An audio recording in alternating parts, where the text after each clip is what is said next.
여러분 안녕하세요. 기간조입니다. 기호보입니다. 여러분 모두 합격 가자. 좋아요 눌러주세요. 1일 특강 해달라신 분 너무 많았어요. 중요한 부분만 콕콕 집어서 그냥 빨리빨리 훑으면서 넘어가도록 할게요. 노년기의 특성, 증가하는 것과 감소하는 것 여러분 다 알고 계시죠? 제가 문제 내볼게요. 맞춰보세요. 결단이나 행동이 느려지고 매사에 신중해진다, 망설여진다, 자기 의견을 못 내고 결정장애가 있다, 대답을 못한다. 조심성의 증가입니다. 아시겠죠? 인간의 노력으로 노화의 진행을 막을 수가 없다?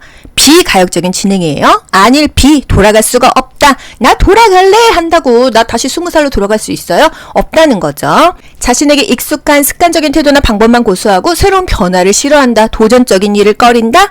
경직성의 증가입니다. 은퇴로 인해서 사회적인 역할, 또 가장으로서의 역할, 어머니로서 가족 돌보는 역할이 다 상실돼서 심리적으로 위축되는 거, 역할이 상실된다. 요거 36회에 나왔었죠? 유대감이 상실된다. 요것도 32회에 나왔었어요. 여러분, 조심성, 경직성, 유대감의 상실, 역할의 상실, 요 정도만 보고 넘어갈게요. 현대사회 가족의 변화. 노인을 부양하는데 옛날에는 자식이 다 부양했다고 하면은 이제는 공적인 부양과 사적인 부양을 협력적으로 병행한다. 사적인 부양은 뭐예요? 본인도 준비하고 자녀도 도와주고 또 공적인 부양은요? 국가가 도와줘라. 노인 복지 정책을 좀 강화시켜라 이겁니다. 부모 자녀 관계가 변화하고 있어요. 수정 확대 가족. 뭐야? 자식이 부모를 모시는 게 아니라 근거리에 살면서 보살피는 게 바로 수정 확대 가족이에요. 두세 번에 한 번씩 꼭꼭 나오잖아요. 그죠? 빈 둥지 증후군은 뭐예요? 둥지에 새 이렇게 막 밥 줘야 되잖아요. 새끼들 있으면. 근데 둥지가 비었어요. 자식이 없어지는 거죠. 왜? 자녀의 결혼이나 독립이나 취업으로 부부만 남게 됐을 때 빈 둥지 증후군을 겪는다 이거예요. 남편이 죽었어. 빈 둥지 증후군이에요? 아닙니다. 자식이 없어졌을 때만 빈 둥지 증후군이에요. 배우자의 죽음은 가장 큰 스트레스라는 거죠. 부부간의 관계가 동반자로 전환이 됩니다. 조부모와 손자녀의 관계, 할머니 할아버지와 손자 손녀와의 관계는요. 아낌없는 사랑을 쏟아주잖아요. 그래서 손자 손녀한테 긍정적인 자아 형성에 기여를 할 수가 있다. 이런 장점이 있습니다. 사회복지 제도 기초연금이 국가고시에 나왔어요. 기초연금이 뭐예요? 기초적으로 생활할 수 있도록 돈 주는 거예요. 그래서 만 65세 이상 그 소득 인정의 기준 70% 수준 이하라면 그러니까 어느 정도 재산이 없는 사람 그런 사람에게는 기초연금을 준다. 보통 한 25만 원에서 30만 원 나오지 않습니까? 그죠? 사회보험이 뭐가 있냐? 국산, 건건호, 국민연금, 산업재해보상보험, 건강보험, 고용보험, 노인장기 요양보험이 있다. 노인장기 요양보험은요. 국민건강보험에 요금이 통합돼서 나옵니다. 여러분 우편물 오면 한번 보세요. 건강보험료에 노인장기 요양보험료가 한 12, 13% 포함돼서 나오더라고요.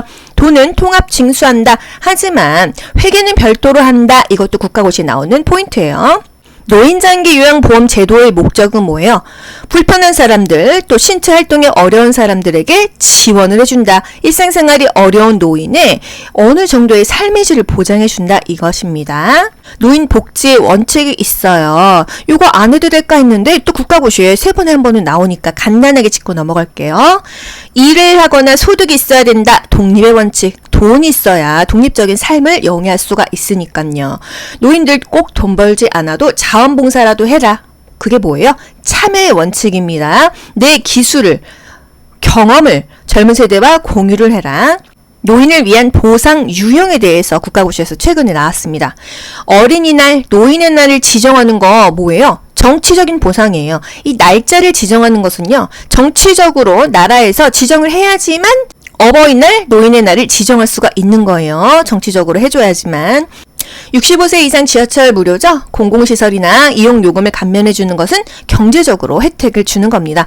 노인들 그동안 열심히 살았으니까 노인 됐을 때 그래도 이런 혜택을 주겠다. 그걸 보상해 주겠다. 이런 얘기입니다. 학대 피해 노인이 일정 기간 쉴 수 있는 곳 학대 피해 노인 전용 쉼터예요. 청소년, 가출 청소년들이 쉴 수 있는 곳 쉼터죠? 노인도 마찬가지로 쉼터에서 쉰다. 나 치매 걸린 것 같아. 어디서 상담하죠? 치매 안심센터에서 상담합니다. 시군구 보건소에 있어요. 장기 요양요원의 지원센터. 우리 요양보호사 요양요원이죠? 우리를 지원해주는 센터가 요양요원 지원센터라는 거. 이 페이지 굉장히 중요합니다. 국가고시 단골이에요. 노인복지시설에는요, 노인 주거복지시설, 의료복지시설, 여가복지시설이 있다.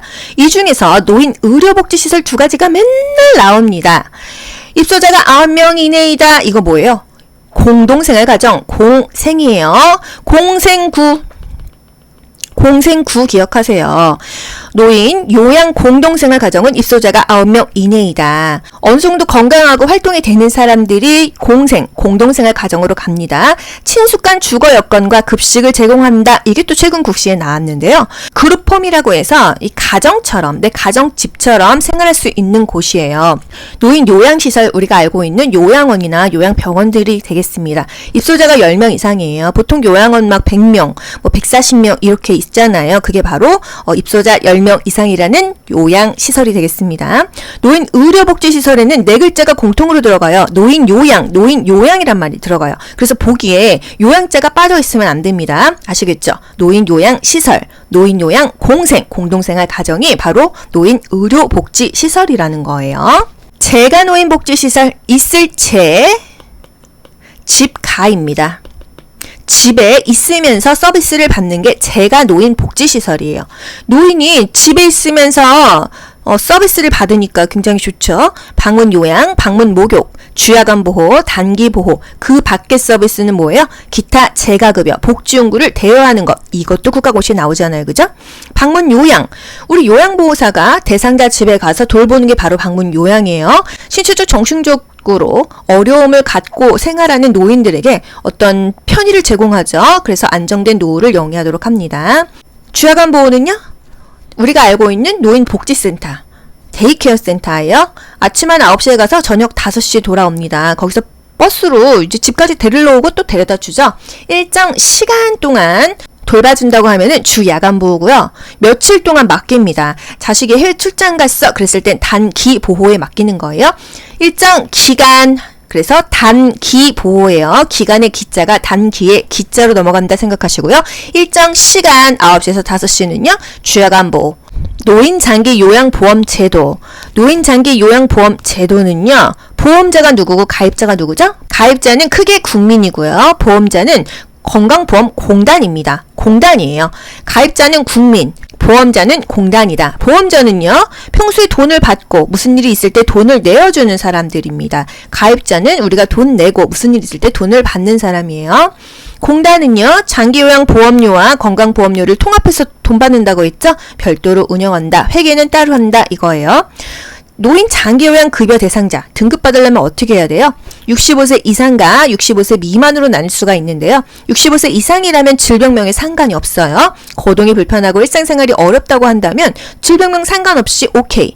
65세 미만이라고 한다면요. 노인성 질환자만 가능합니다. 치매, 뇌졸중, 파킨슨, 뇌졸중에는 뇌경색과 뇌출혈이 있죠?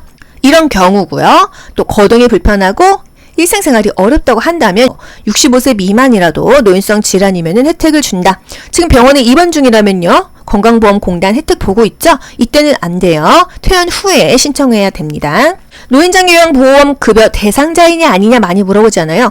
뇌경색으로 일상생활이 어렵다. 나이에 상관없이 오케이. 결핵으로 신체활동이 어려워. 결핵은 노인성 질환 아니죠? 65세 이상만 오케이. 교통사고로 신체활동이 어려워. 교통사고는 노인성 질환이 아니죠? 65세 이상만 오케이. 파킨슨으로 거동이 불편해. 노인성 질환이야? 나이 상관없이 오케이. 뇌경색으로 거동이 불편해? 나이 상관없이 오케이가 되겠습니다. 아시겠죠, 여러분?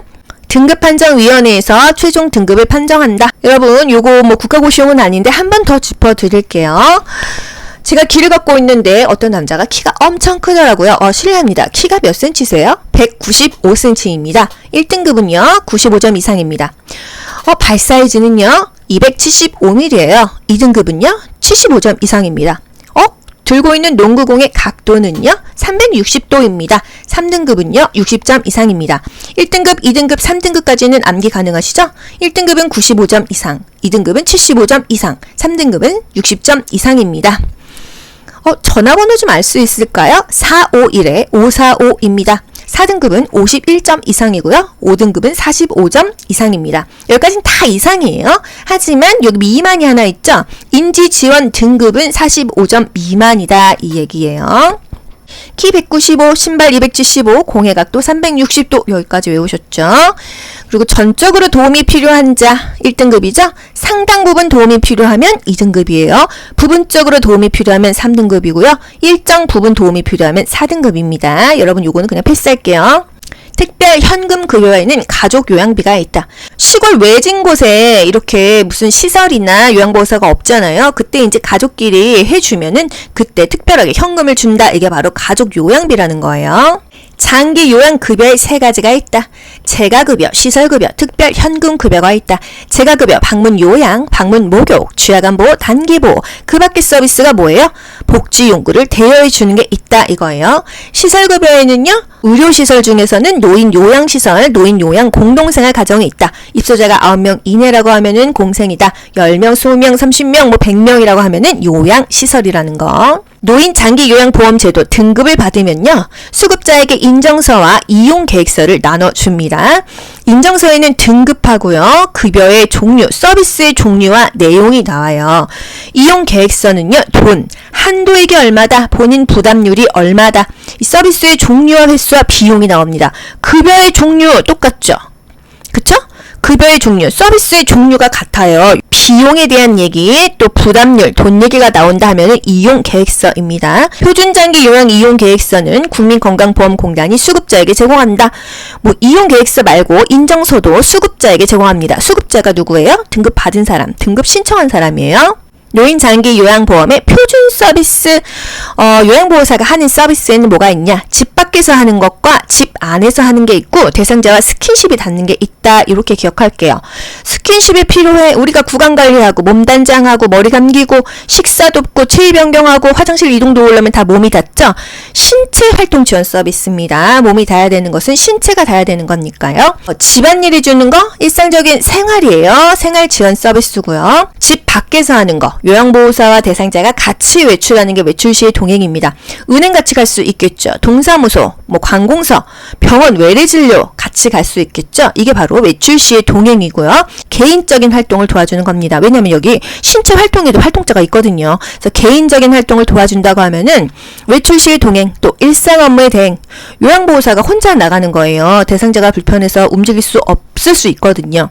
은행 가서 대신 돈 좀 찾아주는 거, 또는 송금하는 거, 물품 사다 주는 거, 또 동사무소 가서 뭐 서류 뛰어오는 거, 대신 공과금 납부해 주는 거, 요런 것들이 일상 업무의 대행이 되겠습니다. 요즘에 국가고시에 요게 그렇게 많이 나왔어요. 관공서 방문 시 동행한다. 대상자가 요구하면 은행 업무 담당자와 연계해준다. 이 업무에 대해서 불만족해서 그 대상자가 재요청할 때는 충분히 상의해가지고 진행을 한다. 대상자의 협조가 필요하다면 사전에 협의한다. 이런 것들이 다 기출 지문이 되겠습니다. 장보기는 어디에 포함될까요? 장보기.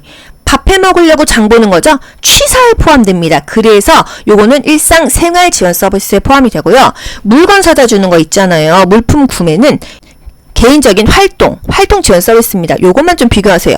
물건을 사오는 건데 장보기는 생활 지원 서비스고요. 물품 구매는 활동 지원 서비스가 되겠습니다. 인지 자극 서비스는요. 인 유혹 60분 이상 해준다. 요양보호사의 역할.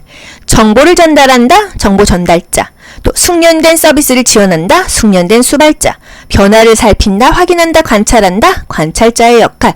대상자를 편들어주고 지지해준다. 옹호자의 역할. 아우 잘하시네요. 격려하고 동기를 유발해주는 거. 동기 유발자. 노인의 인권 보호 볼게요. 우리 엄마나 아빠가 요양시설, 요양원이나 요양병원 가실 수 있잖아요. 이때 어떤 권리가 있을까? 예를 들어서 머리 모양 똑같이 자르는 거 너무 싫어. 이것은 개별화된 서비스를 제공받고 선택할 권리가 있다 이거예요. 집에서는 침대만 썼는데 그 요양원에서는 매트리스만 강요했어요. 이런 경우는요. 안락하고 안전한 생활환경을 제공받을 권리가 안 됐다. 침대, 매트릭스, 안락한 침대, 안락한 매트릭스 키워드만 기억하세요. 휴대전화를 쓸 수 없다고 한다면 사생활이 지금 보장되지 않았다. 자식들이 먹을 거 맨날 갖다 주는 부모님들은 대우가 너무 좋고 자식 없는 독거노인은 대우가 안 좋아. 차별하지 마세요 이거예요. 한 달에 한 번 병원 갔다 오는데 그때마다 밥이 식어 있어. 좀 불편하죠? 자신의 견해와 불편을 표현하고 해결을 요구할 권리가 있다. 간단하게 키워드만 연결하세요. 휴대전화가 없어. 사생활이 보장이 안 된다. 매트리스, 침대, 안락하지 못하다. 머리 모양 커트 똑같이 잘라? 개발하던 서비스가 안 되어 있다. 밥이 맨날 식어 있어? 데워주세요. 말하기가 좀 불편하네. 이렇게 기억하시면 되겠습니다. 노인 학대 유형. 신체적인 학대 중요하죠. 방임과 유기 비교해 보도록 할게요. 집 밖으로 못 나가게 한다. 집 안으로 들어오지 못하게 한다. 이게 바로 신체적인 학대입니다. 추운 날은 너무 춥고 더운 날은 덥겠죠. 육체적으로 고통받는 거예요. 기본 생존 유지에 필요한 장치로부터 단절시킨다. 가스, 난방, 전기, 수도, 또 약을 먹어야 되는데 당뇨약, 혈압약, 심장약 안 주고 있어. 이게 바로 신체적인 학대가 되겠습니다. 여기서 방임과 유기, 여러분 노인이 어떠한 상태든 집 안에 있냐, 집 밖에 있냐를 구분을 하면 어느 정도 정답이 나옵니다. 노인이 틀니가 없어, 보청기가 없어, 돋보기가 없어, 지팡이가 없어, 휠체어가 없어. 그래도 집 안에 있다고 하면 방임이야. 이렇게 답하시고요. 생활 관련 업무를 방치한다. 세금을 안 내준다. 생존에 필요한 생활비 지급을 중단한다. 그러면 방임이 되겠습니다. 유기는요, 대상자가 집 밖에 있는 상태예요. 노모가 시설을 입소시켰는데 일단 집이 아니고 시설이 있잖아요. 그쵸? 자식이 연락 두절했어. 이미 이 시설에 있는데 연락 두절했으니까 집이 아니고 집 밖에 있는 거죠. 인지기능이 상실한 노인을 고의적으로 가출시켰어. 집 밖에서 배회하겠죠. 이런 경우는 유기라고 생각하시면 되겠습니다. 요양보호사의 인권보호. 부적절한 성행동은 단호하게 한다. 단호히 거부 의사를 표현한다. 성적 행동을 못하도록 단호하게 말한다. 이런 것들이 다 답이 되겠습니다. 산재 근로자 보호 내용을 볼게요. 산업재해보상보험, 산재보험이죠. 여기서 이제 돈이 나오게 되면은 내가 몸을 다쳐갖고 일하지 못할 때 나오는 거란 말이에요. 그쵸? 이게 보험급여는요, 이 돈은요, 양도나 압류를 할 수가 없습니다. 채권자가 건드릴 수 없이 이 돈을 받는 사람이 생활을 해야 되니까요. 그쵸? 사업장에 부도나거나 폐업돼도 지급에는 지장을 받지 않는다.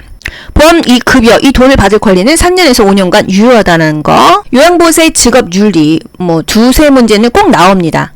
복장, 외모, 자기관리를 철저하게 한다. 메라비언의 법칙 배웠죠. 그 사람의 외모가 굉장히 중요하다.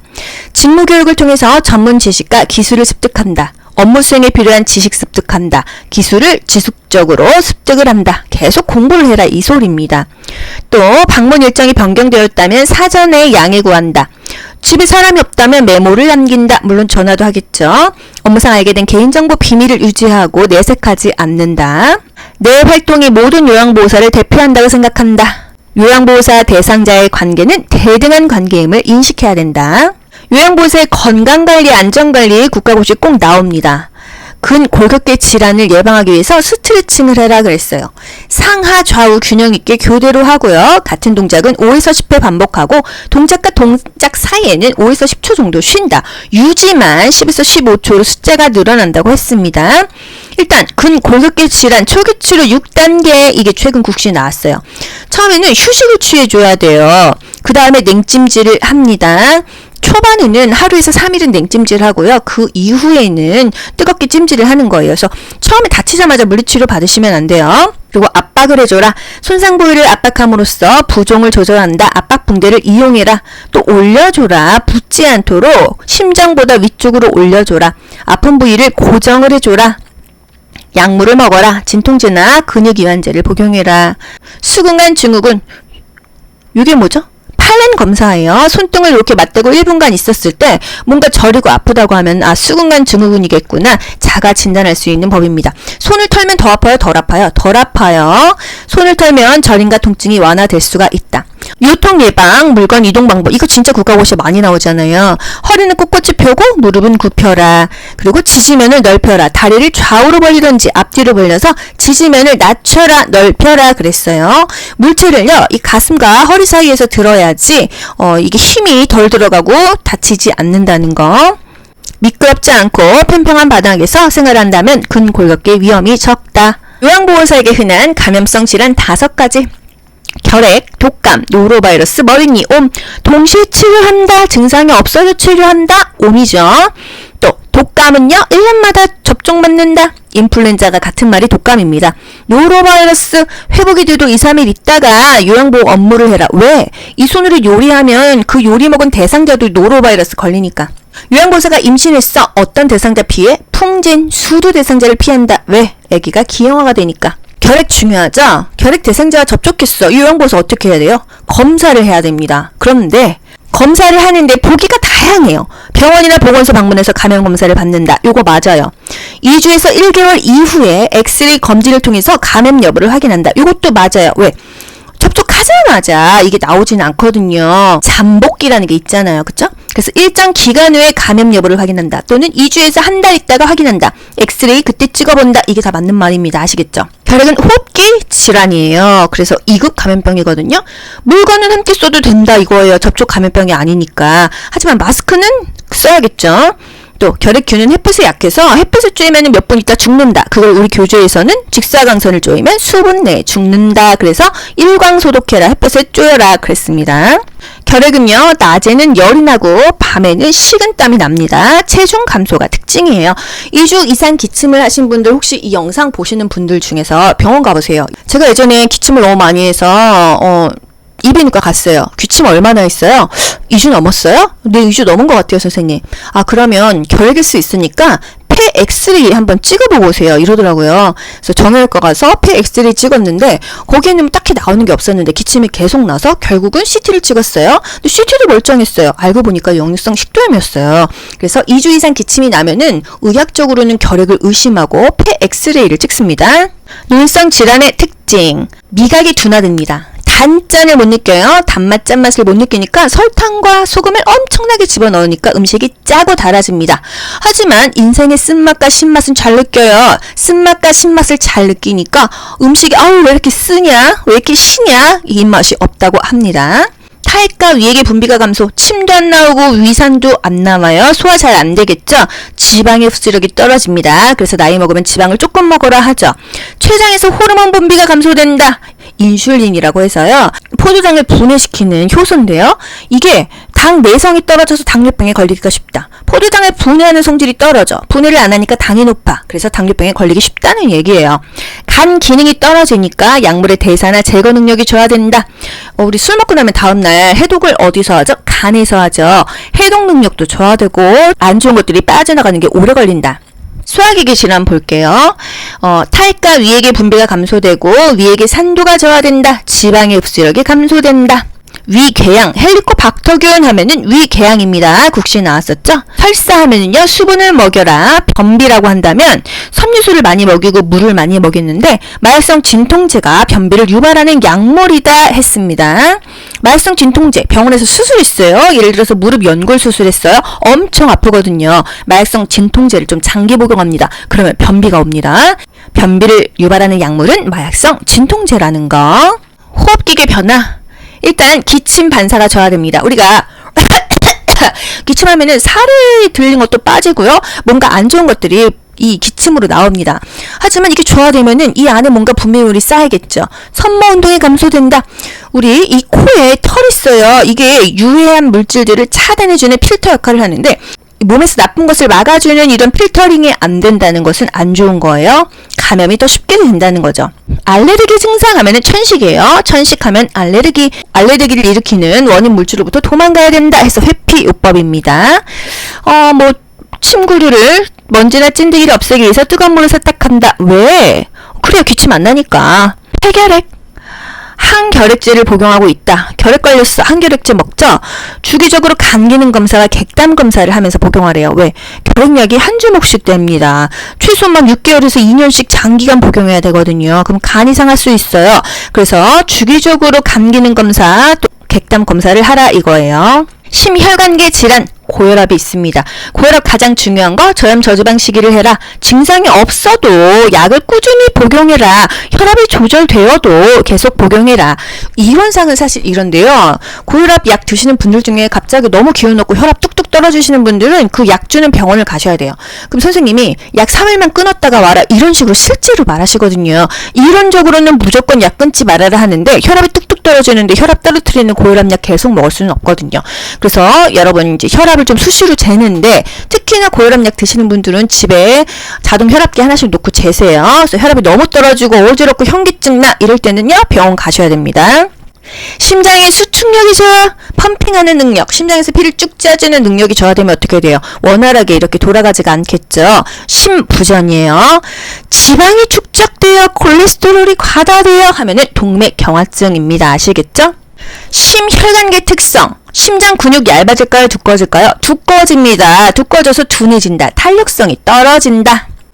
정맥이 약화되면은 혈액순환이 안 되죠. 그래서 치질이 많이 생기고 하지부종과 정맥류가 생깁니다. 혈액순환 안 돼서 50 이후부터 치질이 많이 생겨요. 근골격계 질환 여기저기 쑤시는 데가 많죠. 추간판 디스크예요. 오그라들어서 키가 줄어든다. 근육량이 저하돼서 운동 능력이 감소된다. 지방만 많이 생긴다. 퇴행성 관절염, 뭐가 좋다? 수영이 좋다. 왜? 체중을 부하하지 않는 운동이 좋다. 체중을 부하하면 관절이 너무 물에 가서 아프니까요. 또 골다공증에는 걷기가 좋다. 체중을 부하하는 게 좋다. 이것입니다. 실제로 걷기는 골다공증이든 퇴행성 관절염이든 다 좋지만 국가고시에서 원하는 답, 조금 더 좋은 운동은 관절염은 수영이고요. 골다공증은 걷기가 되겠습니다. 탄산음료 피해야 돼요. 칼슘 흡수가 안 되거든요. 고관절 골절, 골다공증을 가지고 있는 상태에서 넘어지면 고관절이 많이 부러집니다. 고관절 한번 부러지면은 노인은 어때요? 3일에서 3주만 누워있어도 그 다음에 원상 복귀하기가 어렵다. 우리 교재에 나왔죠. 고관절 골절 부러지면 최소 막 6주씩 누워있어야 되는데 이후에 이렇게 재활이 잘 돼서 걸어다니시는 분이 드물어요. 그래서 고관절 골절 이후로 삶의 질은 정말 그 전과 후로 나뉘어집니다. 걷지 못하고 와상 환자가 돼요. 그래서 우리 골다공증도 관리 잘 하셔야 되고요. 넘어지지 않도록 정말 조심하셔야 됩니다. 여자는 폐경기 이후에 에스트로겐이 떨어지면서 여성 호르몬이 떨어지면서 골다공증이 올 수가 있어요. 여러분 산부인과 가세요. 그래서 골밀도 검사하거나 피 검사한 다음에 골다공증 주사, 비타민 D 주사 3개월에 한 번씩 맞으면 됩니다. 약을 드셔도 되기는 하는데요. 피 검사를 하고 수치가 모자랄 때 주사 맞는 거예요. 수치가 적당한데 맞게 되면 오히려 독입니다. 영양제 많이 먹는다고 좋은 거 아니에요. 비뇨생식 기계 질은 건조합니다. 방광 용적이 감소돼요. 오줌이 그래서 이 방광이 많이 쌓여 있어야 되는데 많이 못 쌓여 있어요. 그래서 수시로 찔끔찔끔 많이 나온다. 그래서 요실금도 발생할 수가 있다. 복합성 요실금 살 빼야 됩니다. 비만 관리 체중을 조절해라. 내 배에 이 살이 배를 눌러가지고 오줌이 찔끔찔끔 나온다는 거예요. 살 빼라. 고혈압도 살 빼라. 이게 답이에요, 여러분. 전립선 비대증, 노화에 따른 호르몬의 불균형. 남성 호르몬이 많아야 되는데 남성 호르몬이 감소되고 남자가 여성 호르몬이 증가가 되니까 이 전립선이 커집니다. 그러니까 이 오줌이 나오는 이 길이 좁아지겠죠? 그래서 오줌을 싸도 찝찝해요. 소변 줄기가 가늘고 잔뇨감이 있어요. 계속 마렵습니다. 힘을 줘야 오줌이 나오고요. 밤에 자주 깹니다. 또 소변이 마려운데 참지를 못해요. 그래서 전립선 비대증이 생긴다.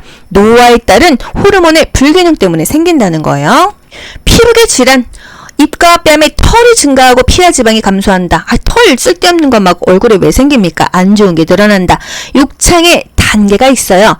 불구스름하는 거 홍반이 1단계죠. 물집 생기면 2단계입니다. 썩기 시작하면 3단계고요. 뼈와 근육까지 깊이 썩으면 4단계가 되겠어요. 뭐든지 물집은 2단계라는 거. 화상도 2도 화상이 물집이 생기는 거예요.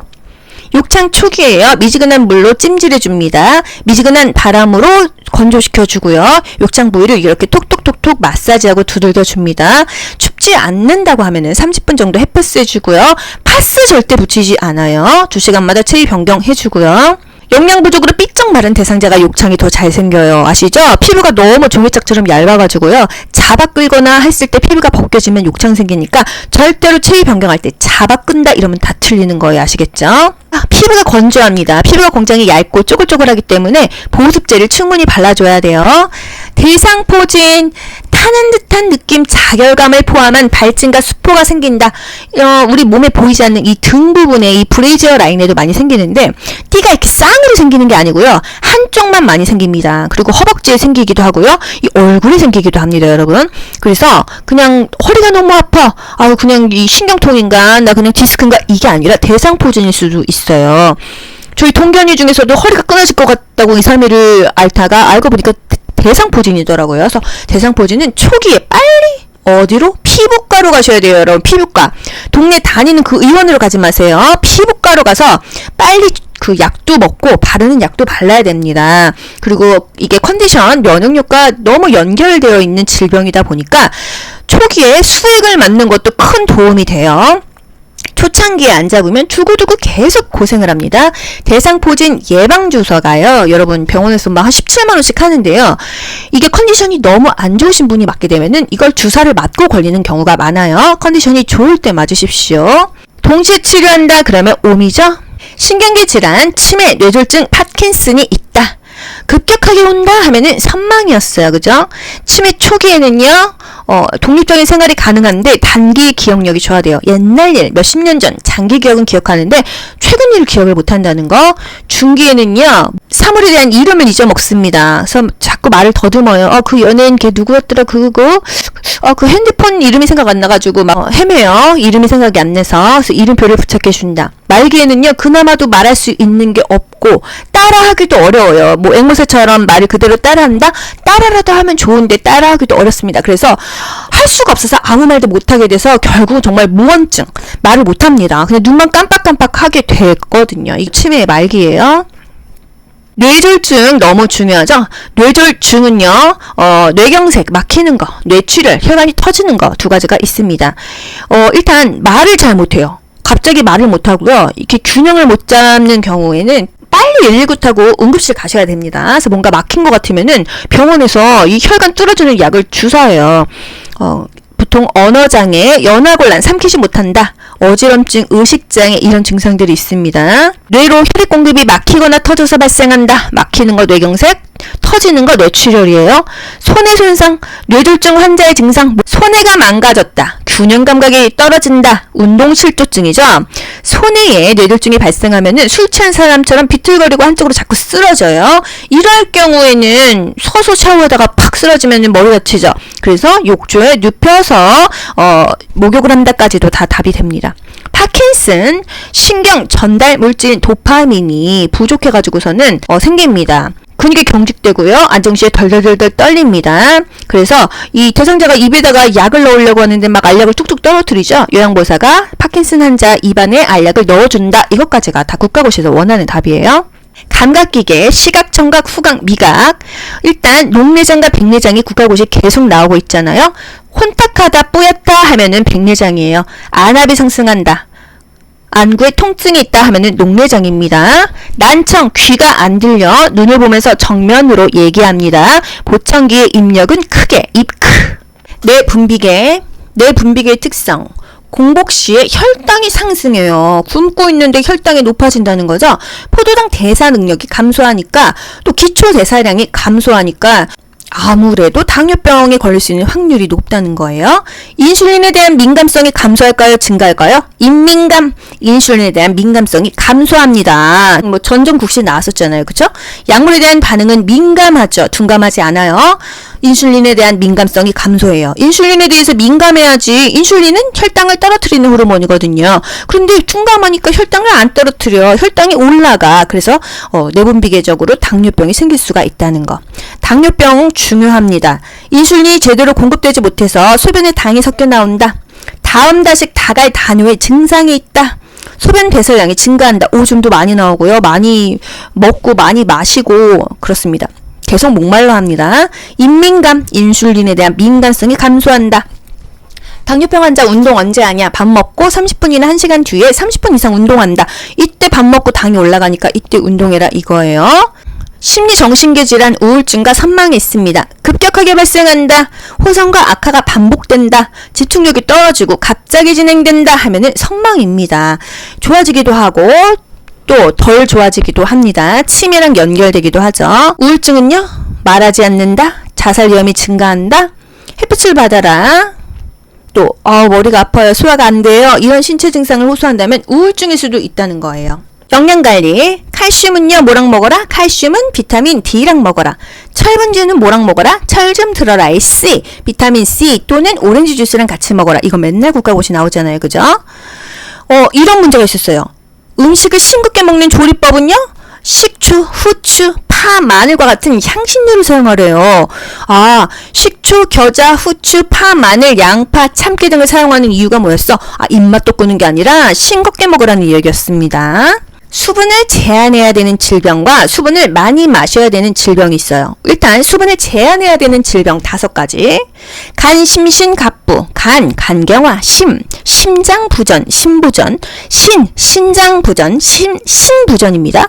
갑상선 기능 저하증, 부신 기능 저하증이에요. 뭔가 붓는 것과 관련 있는 질환은 다 물을 적게 먹어라. 염증은요, 물을 많이 마셔야 됩니다. 염증. 폐렴, 요로감염, 방광염, 전립선염 다 염증이죠. 물을 많이 먹어서 오줌으로 이 염증을 빼내라 이겁니다. 암 발생을 예방하는 식생활, 단백질, 반찬을 충분히 먹는다. 그래서 이런 문제가 있었어요. 노인의 건강 증진을 위한 영양관리 방법으로 옳은 것은 식초, 후추, 파마늘과 같은 향신료를 사용한다. 향신료 사용하는 거 아니지 않아? 이게 맞는 거예요. 싱겁게 먹기 위한 방법이다 이거예요. 단백질은요, 일주일에 한 번 먹는 게 아니라 매일 하루에 3-4번 먹으라고 했어요. 그죠? 계절별 안전수칙, 운동 문제, 폐하량이 줄어들어서 숨이 차죠. 낙상에 대한 두려움으로 운동을 기피합니다. 넘어질까봐 운동 진짜 잘 못하시더라고요. 왜? 걷는 것도 불편하니까 운동하기 어려워요. 걷기라도 하셔야 돼요. 운동 관리, 준비 운동해라. 몇 분 이상? 10분 이상. 중간중간에 충분히 휴식을 해라. 개인에게 맞는 운동을 해라. 또 운동을 어렵게 하는 노인의 신체 기능의 변화는 균형이나 조정 능력이 감소되기 때문이다. 마무리 운동을 꼭 해라. 신장마비 올 수 있으니까. 수면 문제, 깊숙하게 잠을 못 잡니다. 수면의 질이 떨어져요. 취침 시간을 일정하게 유지한다. 옆에서 누구 코 골고 있으면 다른 방으로 옮겨야 돼요. 잠 안 옵니다. 코 고는 사람만 잘 자요. 카페인을 오후에 금해라. 저녁에 과식하지 말아라. 밤새 소화시키느냐고 힘드니까. 늦게까지 지나치게 집중하는 일을 하면은 뇌가 각성이 돼서 꿀잠을 못 잔다는 거. 너무 배고파서 잠을 못 자. 따뜻한 우유를 한 잔 마신다. 매일 규칙적으로 운동한다. 낮잠을 줄이고 낮에 좀 활동을 해야 밤에 잘 잔다는 거. 과식하지 않아야지 푹 잘 수 있습니다. 성문제, 발기부전하면은 당뇨병이에요. 전립선 절제술은 성기능에 영향을 주지 않는다. 성생활은 인간의 기본 욕구다. 노인은요, 신장으로 가는 혈류량이 감소돼서 순환이 덜 되니까 약물 중독의 위험이 있어요. 약을 조금만 먹어도 약발이 너무 세서 노인은 그 일반 성인보다 약을 좀 적게 줘야 됩니다. 그 약발이 너무 늦게 받기 때문에 약발을 받아야 되는 시간보다 더 빨리 먹이는 수가 있습니다. 노인에게 약물 중독 위험성을 높이는 신체적인 변화는 신장의 혈류량이 감소돼서이다. 이런 또 문제도 있었어요. 약물 사용의 원칙, 물을 충분히 제공해서 약을 잘 삼키게 한다. 우리 편의점에서 살 수 있는 약 뭐 있어요? 이것도 중요하죠. 해열제, 진통제, 감기약, 파스, 소화제는 편의점에서 살 수가 있다. 제가 두통이 너무 심해가지고 타이레놀 편의점에서 산 적이 있습니다. 그리고 감기약, 쌍화탕 같은 거 산 적이 있어요. 분할성이 있는 약 쪽에서 복용할 수 있죠. 없는 약은요, 안 돼요. 부작용이 생겨요. 왜? 이 약을 하루 종일 24시간 동안 서서히 녹여야 되는데 쪼개거나 가루로 내면 약발이 갑자기 확 생길 거 아니에요. 그쵸? 그래서 약효가 너무 세거나 부작용이 있을 수 있다. 장용 코팅제 이런 거 뭐 이렇게 자르면 안 됩니다. 이 코팅된 상태로 몸을 들어가야 되거든요. 약물 사용 방법, 의사 처방 없이 중단하지 않는다. 철분지제, 오렌지 주스랑 먹어라. 철 좀 들어라. 아이씨, 비타민 C. 우리 교재에서는 오렌지 주스랑 같이 먹어라. 이렇게 말이 나와 있습니다. 자기 약을 남에게 주면 안 돼요. 이런 경우 정말 많지 않나요? 삼키기 힘든 약이 분할할 수가 없다고 한다면은 처방전을 변경해달라고 하거나 뭐 상의를 해봐야 돼요. 혈압이 상승하는 음식이 있어요. 인삼, 홍삼, 고혈압 대상자는 안 좋아요. 내가 고혈압 대상자인데 몸에 좋다고 홍삼, 인삼 먹으면은 또 안 좋다는 거. 자몽 주스랑 혈압약 먹으면은 안 좋습니다. 약 먹는 거 잊어버렸다고 따블로 먹으면 안 돼요. 금연하면요, 뭐 어떻게 금연해도 무조건 건강이 증진된다 하는 거예요. 오랫동안 피웠다가 담배를 끊으면 그래도 건강이 증진된다. 심장병 발생 위험이 감소한다. 혈중의 일산화탄소량이 정상으로 회복된다. 무조건 다 좋아진다. 흡연은 심혈관 질환 발생 위험이 증가한다. 담배 피우면 몸에 안 좋다. 이거예요. 예방접종 정말 자주 나오죠. 우리 10년마다 바디하자고 파상풍과 디프테리아가 10년마다 맞습니다. 실제는요, 파상풍 주사는 6, 7년에 한 번 맞는 게 좋다고 해요. 하지만 이론적으로는요, 10년마다 맞습니다. 아시겠죠? 올해 맞았으면 10년 후에 맞으면 되는 거예요. 파상풍과 디프테리아, 디프테리아도 10년마다라는 거. 따로 나오면 또 몰라요, 여러분. 또 독감 인플루엔자는 매년 맞아라. 65세 이상이야. 우리 엄마 아빠가 복지관 가거나 뭐 그 데이케어 센터 또는 요양원 가실 때 폐렴규근 대상포진은 한 번만 맞으면 됩니다.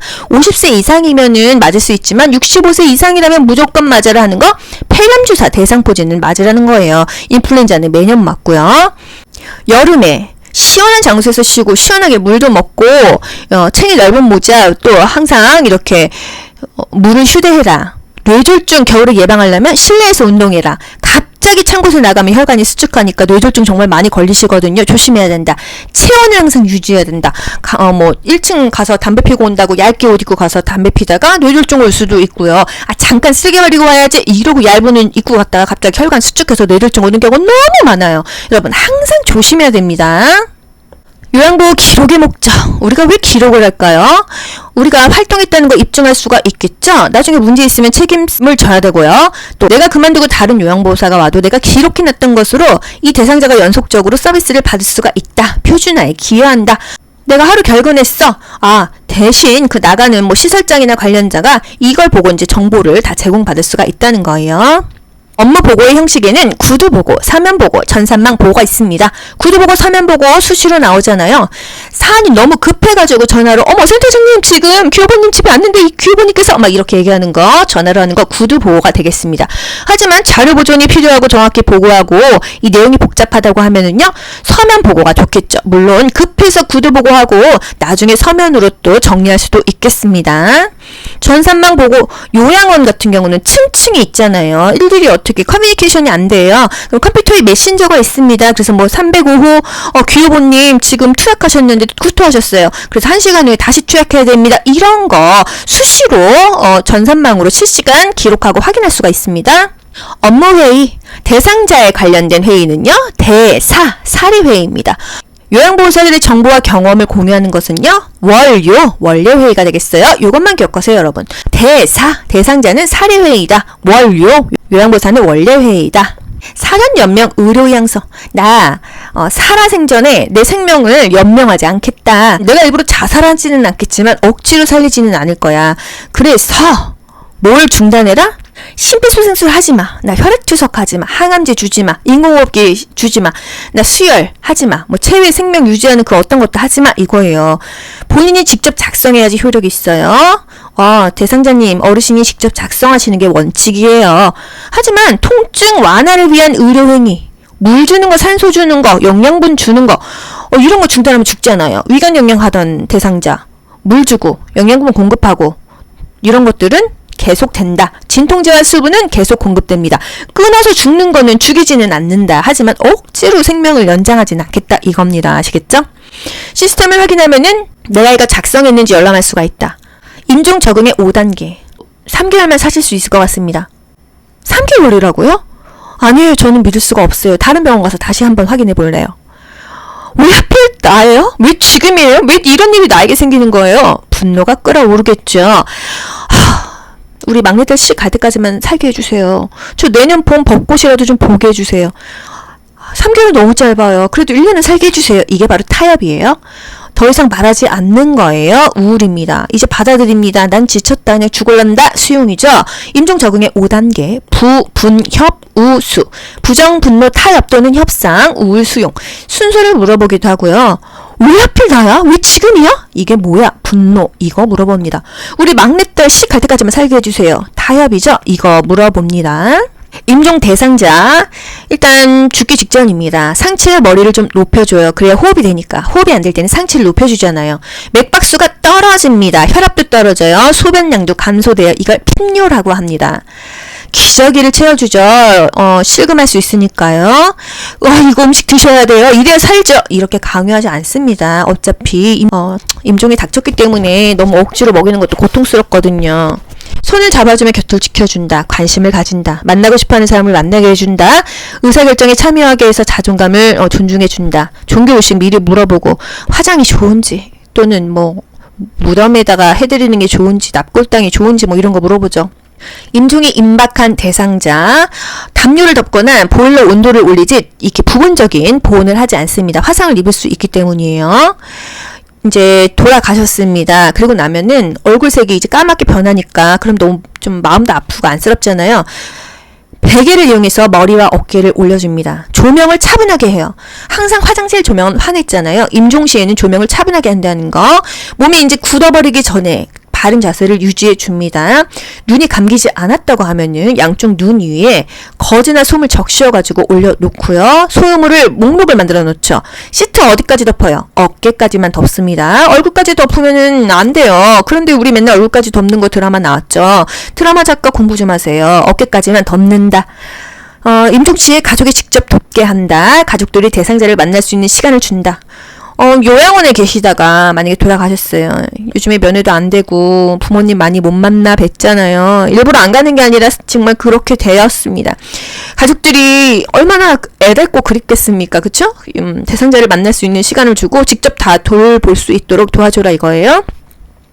가족에 대한 요양보호, 모든 요양보호는 대상자한테만 합니다. 하지만 임종시에는요, 이 가족들까지도 조금 돌봐준다 이거예요. 함께 있어주고 슬픔을 표현하도록 돕습니다. 중립적인 자세를 유지하고요. 장례식에는 참석하지 않습니다. 야박할 수도 있지만 요양보호사 입장에서 장례식 일일이 다니면 얼마나 마음도 괴롭고 몸도 힘들겠어요. 그쵸? 필기 여기까지 할게요. 필기 1일 특강 시작할게요. 식사 및 영양관리, 노인의 영양 상태를 잘 관찰해야 된다. 영양 상태가 위험한 요인에는 과도한 약물을 먹었거나 연하곤란, 삼킴곤란이 있거나 할 때는 노인의 영양 상태를 잘 관찰해야 된다. 상처 회복이 지연된다면, 상처가 잘 낫지 않는다고 한다면 영양 부족을 확인할 수 있는 지표가 됩니다. 식사하는 자세, 상체를 올려야겠죠. 식탁의 윗부분이 대상자의 배꼽 높이, 식탁이 생각보다 배꼽 아래쪽 아니에요, 여러분. 그쵸? 의자는요, 깊숙이 편안하게 안정적으로 앉게 한다 이거예요. 발바닥이 바닥에 닿아야 되겠죠. 식탁에 팔꿈치를 올려요, 올리지 않아요? 올리면 훨씬 더 안정적인 자세가 된다. 의자는 충분히 당긴다. 편마비 대상자 누워 있습니다. 어떻게 누워 있을까요? 건강한 쪽을 밑으로 해서 옆으로 누운 자세를 취한다. 일어날 때도 마찬가지예요. 건강한 손을 이렇게 밑에서 짚으면서 일어난다는 거예요. 식사 돕기, 맨날 누워만 있다고 하면 입맛이 있겠어요? 밖으로 나가서 맑은 공기를 마시게 한다. 씹거나 삼키는 능력을 우선적으로 고려를 해서 식사를 준비한다는 거. 삼키는 게 곤란하다 하면은요, 갈아서 제공합니다. 음식이 뜨거울 때 간 맞추면 너무 짤 수 있죠? 뜨거울 때 간 맞추지 않는다. 멸치와 표고버섯으로 국물을 만든다. 이런 것까지 국가고시에 나온 키워드예요. 사례를 예방하려면요, 일단 입을 조금 촉촉하게 만들어줘야 된다는 거예요. 국을 먹이든지 물을 먹이든지 차를 먹이든지 먼저 목을 축이고 음식을 먹도록 한다. 국을 한 숟가락 먹인 후 밥을 준다. 이런 것들이 다 국가고시에 나오고 있습니다. 상체를 약간 앞으로 숙이고 턱을 당기는 자세가 오히려 살해에 안 걸린다는 거죠. 완전히 삼킨 후에 확인하고 나서 다음에 한 숟갈을 또 넣어줘야지 삼키지도 못했는데 계속 집어넣으면 안 된다는 거예요. 요양원 가면은 이렇게 국물 같은 거 갈아서 막 후루룩 먹이잖아요. 입안에 있는 걸 다 먹고 확인하면은 그때 집어넣어준다 이거예요. 신맛이 강한 거 먹으면 건강한 사람도 입에서 침이 줄줄 나오죠. 살해가 더 걸립니다. 그래서 제공하지 않는다. 식사 돕기, 시력이 저하된 대상자라고 하면은 음식을 시계 방향으로 둔다. 식사 전에 물 한 모금 마시게 한다. 왜? 음식을 삼키기 쉽게 하기 위해서, 입맛을 돋구기 위해서. 식후에 구강 관리한다. 밥 먹고 나서도 30분 정도 앉아있게 한다. 경관영양, 비위관영양, 위관영양 다 같은 말이에요. 이제 줄로 밥을 먹이는 거예요. 입으로 더 이상 씹을 수 없는 대상자들이 이 경관영양을 합니다. 1분에 50cc 이상 주입하지 않아요. 설사하거나 탈수를 유발할 수 있기 때문에 적정한 속도로 주입을 한다. 너무 차갑지 않게 적당한 온도로 먹입니다. 이 영양액은요, 항상 이 위장보다 높은 위치, 사람 몸보다 위에서 아래로 떨어뜨리는 거죠. 그래야 중력에 의해서 내 몸에 흡수되니까요. 우리 몸보다 항상 아래에 있어야 되는 건 뭐 있었죠? 소변 주머니입니다. 소변 주머니. 소변이 다시 역류돼서 우리 몸에 들어오면 염증이 생기니까요. 경관 영양 마찬가지로요. 영양액 주입하고 30분 정도 앉아있게 한다. 밥 먹으면 무조건 앉아있는 게 좋은 거예요. 비간이 빠졌어. 비건을 밀어넣거나 삽입하면 안 됩니다. 보고해야겠어요. 경관 영양에서 가장 중요한 거 뭐예요? 우리 엄마가 요양원 갔어. 입으로 음식을 못 먹어서 콧줄 꼽는 경우 많잖아요. 위에다 구멍 뚫는 경우 많잖아요. 말을 못하고 눈만 껌뻑껌뻑 거리고 있겠죠. 그런데 밥을 먹일 때 그냥 아무 말도 없이 내 몸에 밥이 쑥 들어오고 막 갑자기 나 양치시키고 갑자기 기저귀를 갈고 그럼 너무 불쾌하지 않겠습니까? 항상 의식이 없어도 교보님 식사 시작할게요. 식사 끝나셨습니다. 구강 헹굴게요. 기저귀 채울게요. 이렇게 반드시 대상자에게 알려주세요. 아시겠죠? 투약 돕기, 약을 어떻게 먹어요? 가루약 먹이는 방법 2가지. 숟가락을 이렇게 물에 타가지고 먹이거나 또 바늘이 없는 그 주사기를 사용해가지고 먹인다는 거. 알약 개수가 너무 많다고 하면은 2-3번에 나누어서 투약한다. 특히나 파킨슨 환자 손 덜덜덜 떨면서 알약 먹으려다 다 흘리죠. 요양보호사가 입안에 넣어준다. 약 먹일 때는요, 물을 충분하게 제공해야 됩니다. 왜? 쉽게 삼키고 흡수가 잘 되도록이에요. 물약 흔들어서 먹이죠? 가라앉을 수 있잖아요. 약의 농도를 맞추기 위해서 흔들어서 먹입니다. 어느 쪽으로 따라요? 라벨에 이렇게 있다고 하면은 이쪽으로 따면은 라벨에 이렇게 물약 묻으면 라벨이 안 보이잖아요. 어떤 약인지 이름 안 보이잖아요. 그래서 요거를 손으로 잡고 라벨이 없는 쪽으로 따릅니다. 안약과 안연고를 넣는 방법이 국가고시에 번갈아가면서 나오고 있죠? 안약은 어디다 넣어요, 여러분? 이 중에서 중앙이나 외측에다 넣습니다. 아래 결막낭 또는 하안검의 중앙이나 외측으로 1-2cm 높이에서 투여한다. 중앙에 없으면 답이 없네가 아니에요. 중앙 아니면 외측입니다. 아시겠죠? 안연고는요, 안에서 바깥쪽으로 2cm를 쭉 짜준다고 했어요. 안연고는요, 왜 그렇게 만들었는지 모르겠는데 뚜껑을 열면 연고가 쭉 그냥 나오잖아요. 그거 어떻게 해요? 그거부터 눈에 넣나요?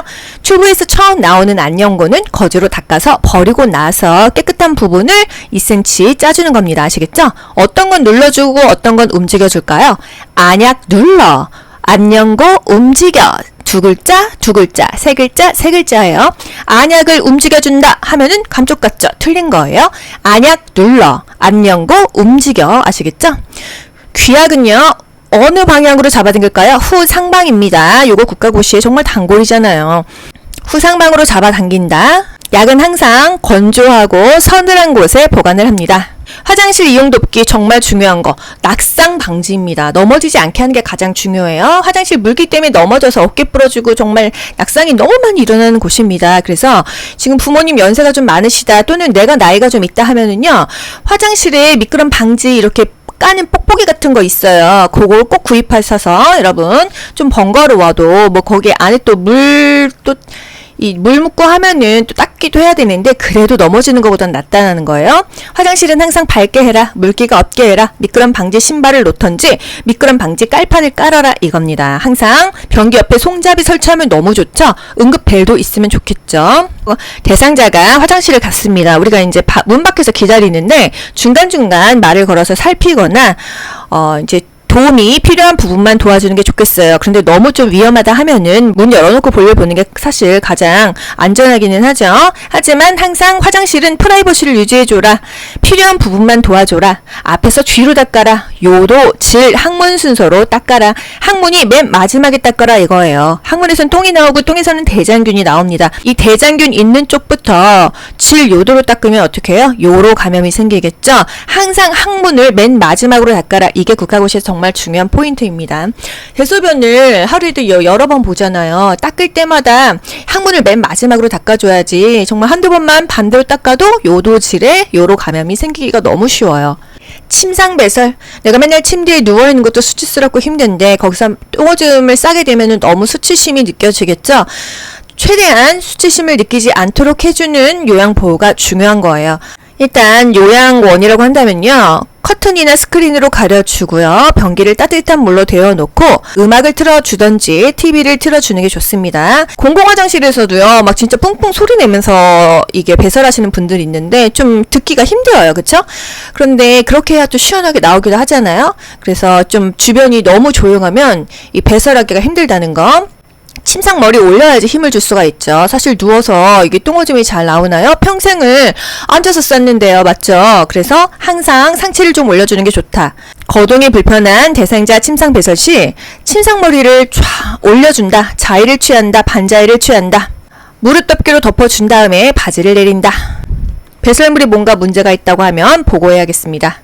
이동변기, 즉시 배설할 수 있도록 돕죠. 침대 옆에다가 항상 놓으니까요. 불필요한 노출을 줄여줘야겠어요. 미지근한 물로 뿌려주면은 똥도 매렵고 오줌도 마렵기 때문에 변이를 자극한다. 매번 깨끗이 씻어놔야죠. 요거 그냥 방에다 놓으면 냄새 너무 많이 나니까요. 이동 변기통은 세척하여 본체와 함께 서늘한 곳에 보관한다. 플라스틱 재질입니다. 서늘한 곳에 보관하는 게 좋겠어요. 기저귀, 최후의 보루입니다. 기저귀는 어느 정도 움직일 수 있고 건강한 대상자에게는 쓰지 않아요. 정말 어쩔 수 없을 때 씁니다. 기저귀를 사용했다 하더라도 중간중간 변기 사용을 시도하는 게 좋다. 배변 시간에 맞춰서 자주 살펴본다. 이 꼬리뼈 부위에 발적이 있는지 살펴본다. 기저귀를 차게 되면 욕창의 위험에 많이 노출됩니다. 습하기 때문이죠. 그래서 정말 수시로 살펴보는 게 너무나 중요합니다. 기저귀가 젖었다면 욕창 예방을 위해서 신속하게 갈아준다. 뭔가 피부에 문제가 있다면 빨리 예방 조치를 취한다. 이 기저귀를 채울 때요, 대상자가 협조할 수가 없다고 한다면요, 옆으로 돌려서 기저귀를 집어넣고 똑바로 눕힌 자세로 다시 기저귀를 펼치는 게 방법입니다. 회음본은 항상 앞에서 뒤로 닦는다. 유치 도뇨관, 도뇨관이 소변줄을 꽂고 있는 거죠. 계속 유치하고 있는 겁니다. 소변줄을 계속 꽂고 있는 것이 유치 도뇨관이에요. 유치 도뇨관은 항상 사람 몸보다 아래 있어야 돼요. 특히나 아랫배보다 낮게, 방광보다 낮게 있습니다. 이 불순물들 소변이 내 몸에서 나가서 다시 내 몸으로 흡수되면 되겠습니까? 안 되죠.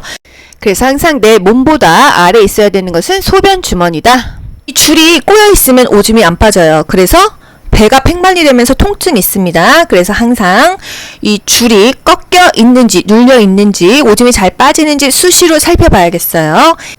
소변의 양과 색깔이 이상하다고 한다면 또 보고를 해야겠죠. 유치도뇨관 차고 있어도 걸을 수도 있고요. 자유롭게 움직일 수 있다고 알려줘야 되겠습니다. 구강청결 너무 중요하죠.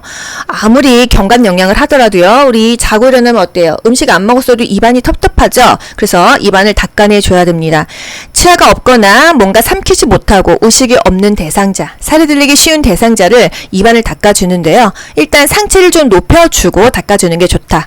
거즈를 감은 서랍자, 이렇게 스테인리스 막대기 있잖아요. 우리 이비인후과 가면 아 해보세요 하고 혓바닥 누르는 거, 그게 바로 서랍자입니다. 여기다 거즈를 감던지 일회용 스펀지 브러쉬를 물에 적셔가지고 입안을 닦아주는 거예요. 닦는 순서 윗니, 윗잇몸, 아랫잇몸, 아랫니, 다시 위로 올라가서 입천장, 또 아래로 내려와서 혓바닥, 볼의 왼쪽, 오른쪽을 닦아줍니다.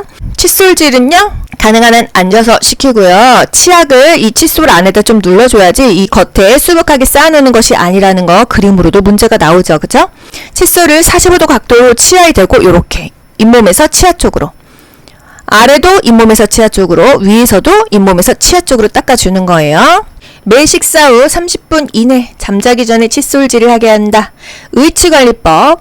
연세가 있으신 분들이 다 자기 치아인 경우는 드물죠. 보철을 하고 임플란트를 심으셔도 또 부분 틀니를 할 수밖에 없는 경우가 있어요. 틀니가 굉장히 비쌉니다. 그리고 플라스틱이라서 잘 깨지기도 하고요. 변형이 되기 때문에 항상 찬물에 담가야 돼요. 변형을 막기 위해서 의치 세정제나 찬물에 담가주죠. 또 분실을 막기 위해서 일정한 장소에 보관을 합니다. 잘 때 빼고 잡니다. 6시간, 7시간은 빼고 자야 잇몸 압박이 해소가 되는 거예요. 의치 세정제로 닦아도 되고요. 주방세제 퐁퐁으로 닦아도 됩니다. 미지근한 물로 닦아도 되고요. 찬물에 보존을 해야 되지만 뜨거운 물은 무조건 안 돼요. 뜨거운 물은 이 플라스틱 재질을 쪼그라뜨리기 때문이죠. 두발 청결 돕기, 머리를 감기는데요. 통목욕 시 그 목욕 의자에 앉혀서 머리를 뒤로 젖히게 한다. 이게 최근 국시에 나왔습니다. 통목욕 하다가 머리를 감기려면 목욕 의자에 앉혀서 머리를 뒤로 젖혀서 감긴다는 거. 머리 감기기 전에, 외출하기 전에 항상 대소변을 보게 합니다. 머리가 뜨끈뜨끈하면은 갑자기 똥오줌이 매렸거든요. 침상에서 머리를 감는 방법. 이렇게 침대가 있어요. 그러면 이 모서리로 머리를 오게 해서 몸을 비스듬히해서 감깁니다. 물 없이 머리를 감으려면은 두발 전용 세정제라는 게 있어요. 그냥 이 말라있는 머리에다가 두발 전용 세정제를 거품을 냅니다. 그리고 나서 마르는 수건으로 닦아댑니다. 물론 물로에서 샴푸라는 게 제일 깨끗한데 그럴 수 없는 상황이라면 이거 없으면 잇몸이다 이거예요. 두발 전용 세정제로 물 없이도 머리를 감길 수는 있다라는 거. 머리카락이 엉켰다면은 적시고 빗질을 합니다. 다 감고 젖어 있을 때 빗질하는 거예요? 아니죠. 드라이기로 말린 다음에 빗질하는 거예요.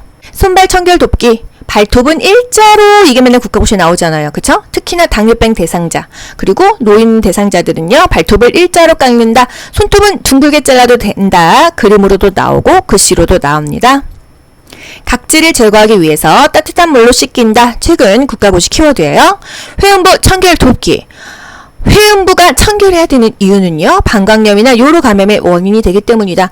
병원에 입원하거나 요양원에 입원했을 때 요로 감염이요. 30%가 넘습니다. 굉장히 힘들어요. 요 부분이요. 그래서 항상 항문을 맨 마지막에 닦는다는 거 너무나 현실에서도 중요하고 국가고시용으로도 중요합니다. 최대한 대상자 스스로 하면 좋긴 하겠는데 어려워요. 둔부는 엉덩이 사이와 항문 주위를 닦는다. 이 똥을 잘 제거해야 됩니다. 이게 정말 너무너무 중요해요. 이게 깨끗하게 제거가 안 되면 이제 항상 문제가 되니까요. 샤워기로 씻는 게 가장 좋고 또 좌욕이 정말 좋기는 좋죠. 그죠? 근데 그 많은 사람들을 어떻게 일일이 다 좌욕을 시키겠어요. 세수돕기. 눈은요 안에서 바깥쪽으로 닦는데 눈곱이 있는 쪽과 없는 쪽에 있다고 하면 없는 쪽 먼저 닦이고 그 다음에 있는 쪽을 닦이는 거예요. 항상 청소도요 깨끗한 쪽 먼저 하고 더러운 곳을 나중에 합니다. 면도 돕기. 따뜻한 물수건으로 모공 좀 열어준 다음에 면도날 45도 정도로 위에서 아래로 이렇게 잡아당기면서 면도를 합니다. 아래 방향으로 이렇게 잡아당기면서 면도하는 거예요. 목욕 시간은요 20-30분 이내로 해야겠어요. 통목욕도 마찬가지로 통 안에 들어가 있는 시간은 5분입니다. 물로 헹굴 때는요 발 먼저 헹궈요. 끝나고 나서 수분 섭취하죠. 바나나 우유 먹는 거랑 똑같아요. 우리 목욕탕 갔다 오면은 바나나 우유 꼭 먹었잖아요. 항상 수분 섭취를 해줘라. 편마비 대상자 욕조에 들어가는 순서 항상 건강한 쪽 먼저 들어가고요. 불편한 쪽 나중에 들어가죠. 나올 때도 건강한 쪽 먼저 나옵니다. 그렇다면은 요양보호사는 불편한 쪽을 지지해 준다. 대상자는 항상 건강한 쪽을 활용해라. 요양보호사는 항상 불편한 쪽을 지지해 줘라. 이게 이 체위 변경 또는 체위 지지의 핵심입니다. 쾌적한 습도는요 40에서 60%라는 거. 문턱이 없는 게 좋다. 문턱에 걸려서 넘어지니까요. 편마비 대상자 옷 갈아입히기. 항상 입마건 입힐 때는요 마비 쪽 먼저 불편한 쪽 먼저 그리고 나서 건강한 쪽이에요. 중간에 머리가 들어가든지 수액 환자는 수액이 들어갑니다. 항상 편마비 대상자는 입마건 최근 국시에 나왔죠? 입마건. 그렇다면 요번에 벗건 여러분 기억하셔야 되죠? 벗을 때는 건강한 쪽 먼저이다. 그러면 예를 들어서요. 왼쪽 수액 맞는 오른쪽 편마비 대상자를 옷 갈아입히려고 합니다. 왼쪽에 수액을 맞고 있고요. 마비 쪽은 오른쪽이에요. 그러면 옷 입힐 때는 뭐예요? 입마건. 마비 쪽이 어디 쪽이에요? 편마비 쪽이 항상 마비 쪽이죠? 그래서 입마건.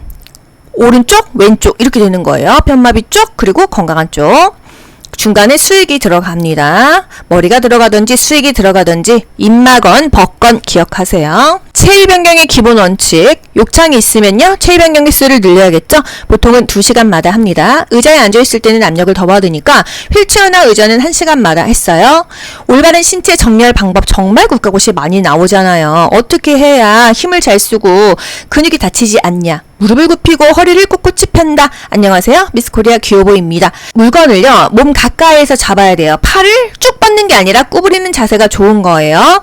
지지면을 넓힌다. 무게중심을 낮춘다. 무릎을 구부려야 무게중심이 낮아지죠. 그리고 발을 왼쪽 오른쪽으로 벌리거나 앞뒤로 벌려야 지지면이 넓어지는 거예요. 허리는 펴고 무릎을 굽혔다 펴면서 들어 올리는 것입니다. 이 자세는 뭐 하는 자세죠? 근력을 키우는 자세예요. 신체 안정에 도움이 됩니다. 근력을 키우니까 낙상 예방에 도움이 되는 자세다. 이것도 국시에 나왔었죠? 대상자가 협조할 수 있다고 하면 무조건 할 수 있는 부분은 스스로 할 수 있게 하고 나머지만 도와주는 겁니다. 대상자가 협조할 수 없다고 하면은요, 한 사람 한 사람 마주보고 서가지고요, 상체, 하체 지지하고 하나, 둘, 셋 하면서 동시에 침대 머리로 옮기는 건데요. 이 과정에서 잡아당긴다, 끌어당긴다, 잡는다 이런 표현은 다 틀립니다. 잡아 끌다가 종이짝처럼 얇은 피부가 쓸려서 욕창이 생길 수 있기 때문에 항상 잡아 끈다라는 것은 틀리고요. 아시겠죠? 한 손만 불편해요. 그러면 건강한 쪽으로는 스스로 잡아야 되는 거예요. 항상 건강한 손은 대상자 스스로 활용합니다. 체위 변경과 이동 돕기. 여기서 기억하실 거는요. 대상자가 어느 쪽을 활용하는지, 요양보호사가 어느 쪽을 지지하는지입니다. 대상자는 항상 건강한 쪽을 활용하죠. 요양보호사는 항상 불편한 쪽을 지지합니다. 요거를 알고 갈게요. 일일이 다 외울 필요가 없어요. 옆으로 눕히는 거 돕기 한번 볼게요. 요양보호사는요, 대상자 앞에 섭니다. 머리를 요양보호사 쪽으로 돌려요. 그리고 양팔을 가슴 위에 올려놔요. 그래야 팔이 안 꺾이니까. 그리고 돌려눕히고 편하게 받쳐준다. 이게 답이에요. 아시겠죠? 편마비 대상자 일으켜 앉히려고 합니다. 어떻게? 일단 일어날게요. 말을 합니다. 설명을 해요. 뭘 하든지 항상 설명을 합니다. 그리고 그쪽으로 서죠. 양손을 가슴 위로 포개입니다. 꺾이지 않도록요. 상체 하나, 하체 하나를 지지하는데 상체는 등과 어깨, 또 하체는 넙다리입니다. 그래서 지지해서 앉힌다는 거. 대상자는 건강한 쪽으로 짚고 일어나게 한다. 건강한 손은 항상 아래쪽이라는 거. 사지마비 대상자, 특이에서 국가고시에 정말 많이 나오잖아요. 어떻게 일으켜 앉혀요? 사지마비니까 대상자 자체는 아예 움직일 수가 없습니다. 요양보호사는 상체 하나, 하체 하나 지지할까요? 아니에요. 그냥 상체 두 곳만 지지합니다. 특이하지 않나요?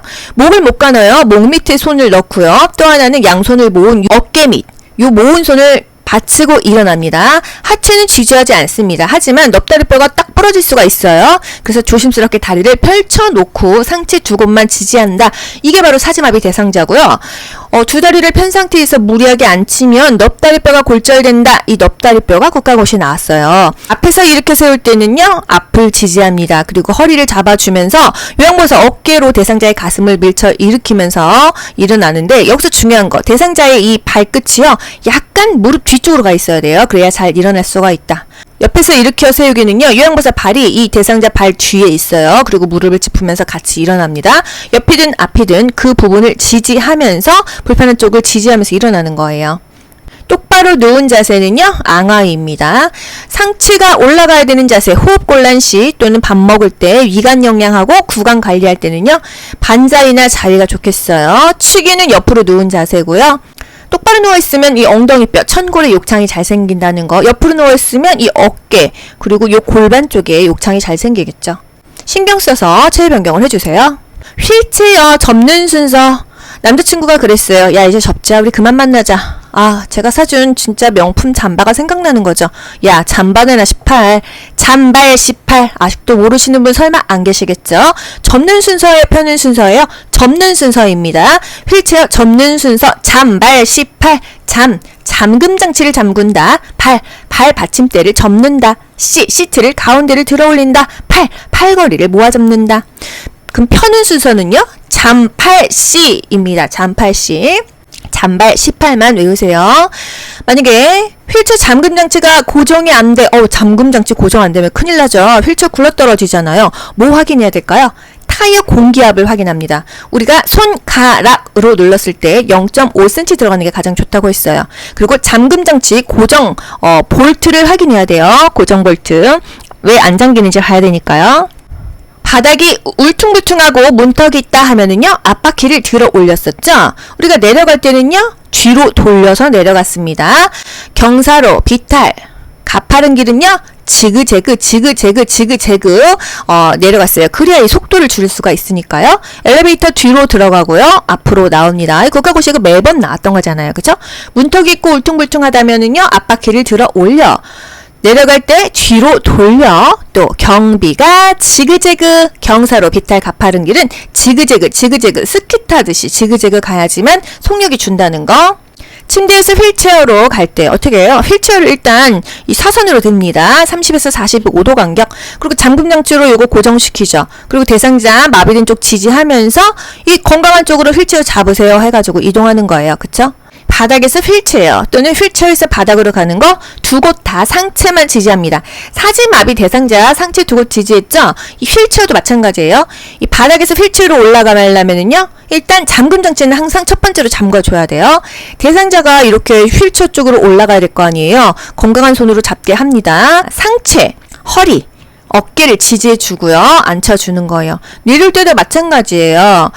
잠금 장치 잠그고요. 대상자는 건강한 쪽으로 이 바닥 짚고요. 요양보호사는 불편한 쪽을 지지해 줍니다. 어깨와 몸통 지지해 주고 바닥 짚기해서 내려가는 거예요. 이렇게 둘이 옮길 때, 휠체어 탄 사람을 옮길 때요, 힘센 사람이 뒤에서 이렇게 겨드랑이 잡고요, 이 다른 사람이 종아리 잡습니다. 두 명이서 같은 쪽에서 옮긴다고 하면은, 한 사람은 상체, 한 사람은 하체, 이렇게 두 곳으로 손을 넣어서 옮기면 되겠습니다. 휠체어에서 자동차가 요즘에 국가고시에 많이 나오고 있죠? 어떻게 해요? 휠체어를 자동차 앞으로 가게 놓죠. 그리고 잠금장치 고정합니다. 그리고 대상자 발이 바닥에 닿아야 돼요. 그리고 엉덩이 먼저 닿고 한 다리 올리죠? 그리고 편하게 앉게 한다. 이게 답입니다. 말을 어렵게 이해하지 마시고 그냥 이 머릿속에서 어떻게 앉히는지를 생각을 해보세요. 쉽게 생각하고 그것을 약간 어려운 문장으로 풀어서 맞추시면 되겠습니다. 보행벨트 국시에 자주 나옵니다. 불편한 쪽 뒤쪽에서 요양보호사는 지지를 해주고 항상 허리에다가 보행벨트를 맞춘다고 했어요. 허리 부분 또는 대상자의 불편한 쪽 뒤에서. 보행기 사용 방법. 이 보행기는요, 불편한 자리가 있다고 하면 보행기랑 세트로 갑니다. 하지만 둘 다 불편해. 그럼 보행기 먼저 가고 한 다리 이렇게 가는 거예요. 보행기든 지팡이든 항상 둔부 높이, 엉덩이 높이예요. 지팡이 올라갈 때 그리고 내려갈 때와 평지 매번 국가고시에 나오잖아요. 올 직업만 최근 국시에 나왔어요. 지팡이를 짚고 올라간다 또는 버스에 승차한다 했을 때요. 올 직업만 지팡이는 무조건 처음부터 지팡이가 가장 먼저입니다. 그 다음에 건마 건강한 쪽 그리고 마비 쪽이에요. 그럼 예를 들어서 오른쪽 편마비예요. 건강한 쪽은 왼쪽이 되겠죠? 그쵸? 그리고 마비 쪽은 오른쪽으로 마비 쪽은 오른쪽으로 올 직업만 써놓고 어느 쪽이 건강한 쪽이고 어느 쪽이 불편한 쪽인지 답을 대입하시면 됩니다. 평지나 내려갈 때는 똑같은데요. 지마건이에요. 지팡이가 항상 먼저. 그리고 오른쪽 편마비 대상자 내려갈 때는 어떻게 돼요? 지마건이니까 마비 쪽은 오른쪽이죠. 건강한 쪽은 왼쪽이죠. 이렇게 갑니다. 이동돕기 척추 고정판을요. 이 다친 대상자 밑으로 집어넣는 거예요. 이 사람을 옮기는 게 아닙니다. 골절될 수 있으니까 사람은 웬만하면 움직이지 않잖아요. 아래부터 위로 고정한다는 거예요. 아래는 어디야? 무릎. 중간은 손목과 엉덩이. 여기는 윗팔. 요 순서로 고정을 한다.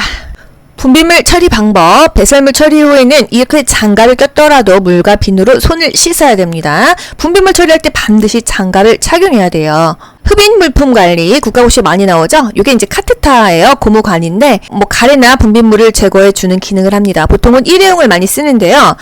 재활용을 할 때에는요, 물에 담가 놔야 돼요. 그래야 이 좁은 관에 있는 분비물이 빠질 거 아니에요? 카테터는 흐르는 물에 비벼서 씻는다. 고무 카테터는 흐르는 물에 비벼서 세척한다. 사용한 카테터는 분비물이 빠지도록 물에 담가둔다. 이런 것들이 계속 나오고 있는 국가고시 빈출 지문입니다. 삶아도 된다. 15분 이상 끓인다. 하지만 쟁반에 널어서 그늘에 말려라. 햇볕에 말리면 변색되니까. 뜨거운 물은 괜찮은데 햇볕은 안 된다 이거예요. 복지용구 어떤 거는 구입하고요. 어떤 거는 대여합니다. 구입 가능한 거 좀 짜잘짜잘한 것들. 이동변기, 보행기, 지팡이, 방석 이런 거요.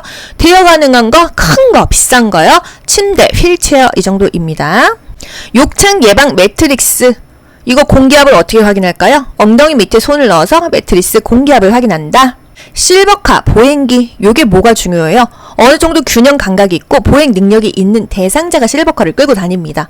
실제로 할머니나 할아버지들이 이렇게 생긴 거 끌고 슈퍼 많이 가세요. 병원에 이거 끌고 오시는 분들도 제법 있어요.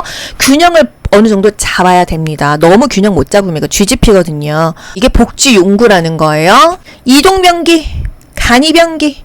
침상에 누워있을 때 간이변기 요강처럼 대주는 거죠. 이동변기 침대 옆에서 밤에 화장실 가기 무섭거나 뭔가 다칠 것 같을 때 활용을 합니다. 이동변기 요 가운데요. 탈부착이 가능하죠. 뜨거운 물로 세척할 수 있다면 더 좋겠어요. 소독약으로 소독할 수 있는 재질이라면 더 좋겠죠. 거의 다 플라스틱 재질입니다. 목욕 의자, 요게 한번 국시에 나왔었죠? 거동에 불편한 대상자의 안전을 위해서 선택해야 될 목욕 의자는 요겁니다. 손잡이가 있고 밑에 물 빠지는 거 요게 좋다 그랬습니다. 낙상 시 돕는 법. 일단 다쳤습니다. 그러면 대상자 안정시키고요. 안 움직이는 게 좋아요. 119 빨리 불러야겠죠. 신체적으로 눈이 잘 안 보이고 먹는 약이 많고 심장질환이나 빈혈이 있다고 하면 잘 넘어지겠죠. 균형을 못 잡으니까요. 반사작용도 느리죠. 그러나 치매 말기가 되면 균형을 못 잡아서 넘어져서 낙상이 되는 경우가 정말 많이 있습니다. 과거에 낙상 경험이 있는 기립성 저혈압 대상자 역시 다시 낙상할 수가 있어요. 한번 다친 사람이 계속 다칩니다. 바닥에 물기가 있거나 경사가 급하거나 결단이 많거나 하면은 많이 다칠 수가 있어요. 그래서 나이 먹고는 좀 평평한 곳, 엘리베이터 있는 곳이 좋다는 거예요. 가정에서는 항상 문턱을 없앱니다. 또 주변의 물건을 최소화해야 발에 걸려 넘어지는 일이 없어요. 항상 손잡이가 있으면 좋겠죠. 불은 밝게 합니다. 취침 시 침대 난간을 올려줘야 돼요. 그래야 굴러떨어지지 않는다. 집에서 정말 침대에서 자다가 떨어지는 경우 너무 많죠? 침대 높이를 낮추거나 침상 이 난간을 올리거나 이 밑에다가 이불을 좀 깔아서 떨어져도 다치지 않게 해야 되고요. 신발도 미끄럽지 않은 신발 신어야 돼요. 사고는 순간입니다. 다치고 나면 이미 늦어요. 화재 대처법. 바람이 불어오는 쪽에서 구조를 기다려. 바람이 불어오는 쪽에서 구조를 기다려야 됩니다. 아시죠? 화재 났다. 그럼 일단 코와 입을 젖은 수건으로 가리고 몸을 낮춰서 한 손만 짚고 한 방향으로 나가야 됩니다. 아시겠죠? 소화기 사용법 국가고시에 3번에 한 번씩 나오고 있는 것 같아요. 안전핀을 뽑습니다. 노즐을 잡고 불 쪽으로 향하고요. 손잡이 움켜쥐고 빗자루 쓸듯이 분말을 고루 쏴주세요. 지진이 났어. 문을 열어서 출구를 확인한다. 운동장 같은 넓은 공간으로 대피한다. 요것도 최근에 나왔습니다. 일상생활 지원하는데 식재료 준비 어떻게 하죠? 식욕을 돋구기 위해서 식초나 소스로 무침을 한다. 우리 이거 배웠었어요. 근데 우리 싱겁게 먹게 하기 위해서 뭐 또 한다고 했던 거 기억나세요? 식초, 후추, 겨자, 파마늘, 양파, 참깨 등을 사용한다. 향신료를 사용한다. 왜? 음식을 싱겁게 먹기 위해서. 요것도 국가고시에 나왔었죠. 육류는 오래 삶으면 부드러워지고 생선은 오래 삶으면 질기고 딱딱해집니다. 철분제는 비타민C 오렌지 주스랑 먹는다. 철 좀 들어라의 C. 비타민C 오렌지 주스랑 먹는다는 거. 과일류는 한두 번 먹는다. 곡류는 하루에 2-4회 먹는다. 우리가 하루에 밥 3끼 먹잖아요. 한 3번 먹는다 이 소리예요. 2-4회. 밥 2번 먹고 빵으로 한 끼 때우고 국수 한 번 먹고 이런 식이죠. 단백질은 매일 3-4회 매 끼니마다 단백질을 먹어라. 이거 굉장히 중요합니다. 채소류 매 끼니 2가지 이상. 단백질보다 더 심해요. 매 끼 2번 이상이면은 하루에 6번은 먹으라는 거잖아요. 시금치 나물 먹던지 물김치를 먹던지 풋고추 찍어 먹던지 이렇게요. 대장암은요 저자녀시기를 먹어서 걸립니다. 그래서 어떻게 해라? 자녀시기를 먹어라, 저자녀시기를 먹어라. 뭘까요? 자녀시기를 먹어야 됩니다. 섬유질이 뭔가 많이 있는 게 자녀시기라고 생각하시면 돼요. 그래서 대자녀시기, 대장암은 자녀시기를 먹어라. 저자녀시기를 먹어서 대장암이 생겼기 때문에 자녀시기를 먹어라 이거예요. 대자녀시기, 대장암은 자녀시기를 먹어라. 섬유질이 많은 통곡물, 생야채, 생과일을 먹어라 이거예요. 당뇨병, 발기부전, 발톱은 일자로 잘라라. 잡곡밥, 생과일, 생채소를 먹어라 그랬습니다. 운동 언제 하죠? 밥 먹고 언제 혈당이 올라가요? 30분에서 1시간 있다 혈당이 올라갈 때 그때 운동해라 했습니다.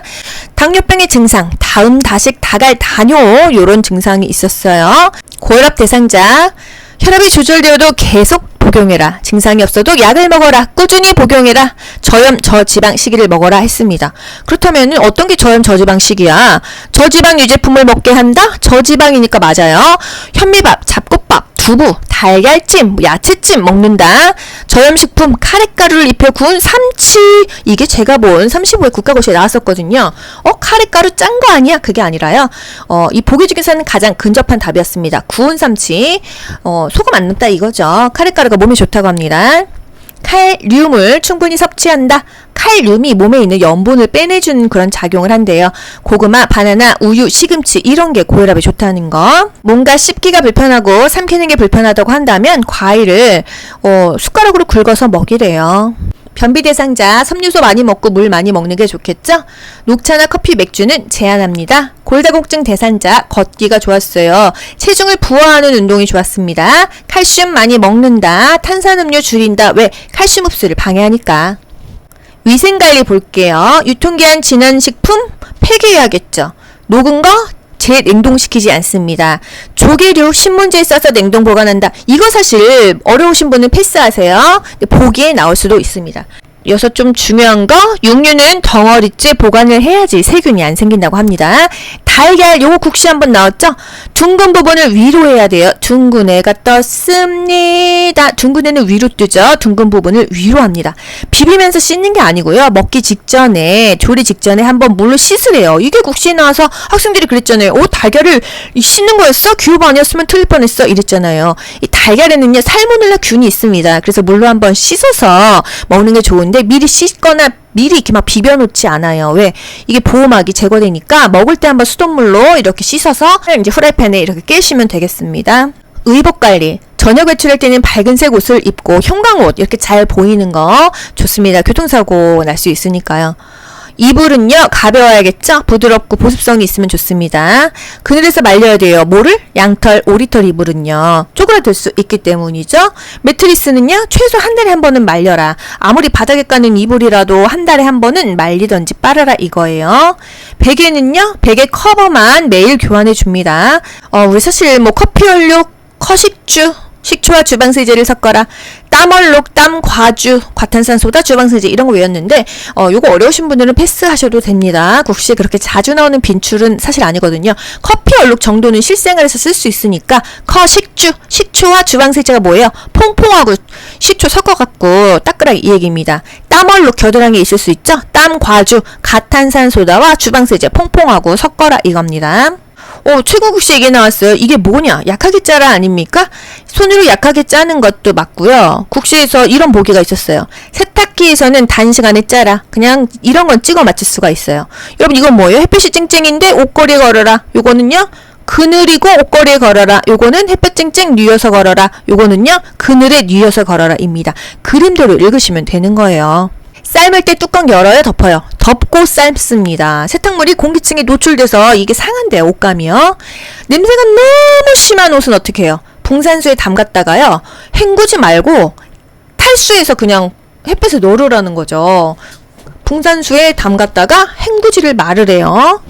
외출 시에 동행, 개인적인 활동을 도와줄 때, 개인 활동 지원 서비스 할 때요, 경비를 챙겨야겠죠. 지금 어느 병원을 가는지, 6개월 만에 가는데 병원비는 얼마 나올지, 약값은 또 뭐 몇십만 원 나오잖아요. 이런 거 다 준비해야 됩니다. 안전하고 쾌적한 주거 환경 관리. 현관, 안전하게 현관 앞에 의자를 놓아둡니다. 신발 신으려고 이렇게 구부리다 다치니까 의자에 앉아서 편하게 신어라 이거예요. 문턱은 항상 없애주는 게 좋다.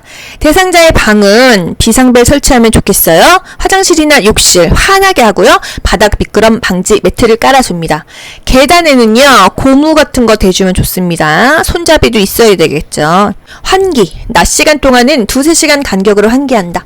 에어컨 막 틀었다고 창문 안 열면 안 돼요. 체위 변경도 2시간마다, 창문 환기도 2시간마다 하는 게 좋겠어요.